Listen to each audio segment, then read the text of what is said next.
Developing positive relationships with students in my second grade class. This presentation is by Amaryllis Shepens. It is important to develop positive interactions with your students. How do we do this? First, start off by knowing something about each student. Start the year out by having each student fill in a form with questions and adding some pictures they would like to share about themselves or their families. The parent-teacher conferences also talk about the student's life, not just how they are doing academically.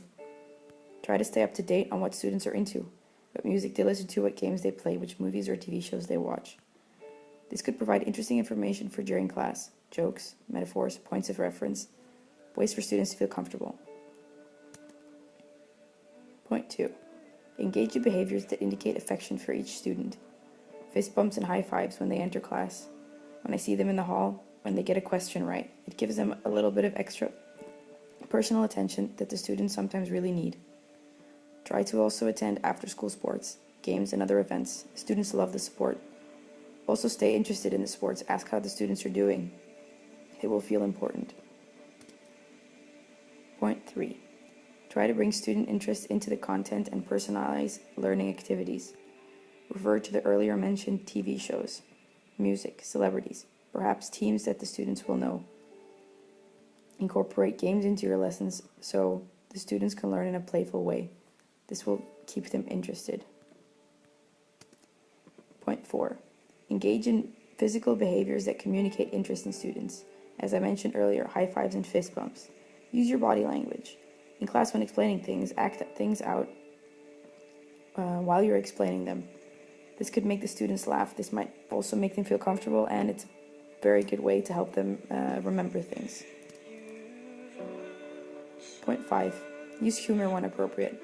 It's great when students can laugh when they're in the class. They feel more comfortable and tend to remember those moments very well. Funny visuals also get their attention. Point 6. Consistently enforce positive and negative consequences. Make sure that your expectations are very clear from the get-go, how they are supposed to act in class, what is and what is not appropriate. I like to use golden star sticker boards.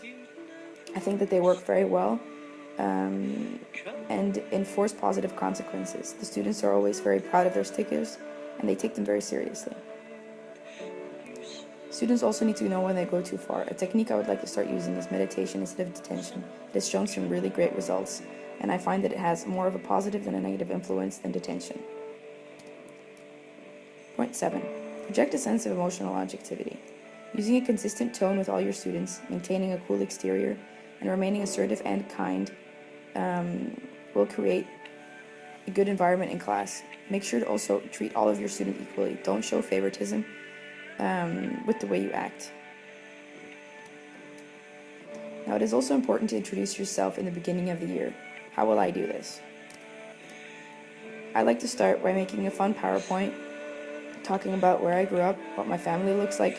Funny pictures, of course, need to be included.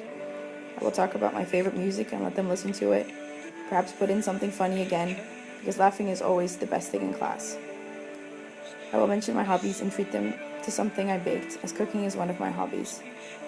At the end, I will let them all ask one question. It is equally important to support your students' emotional and social well-being. Closely watch them as they interact in class, which students do and don't get along.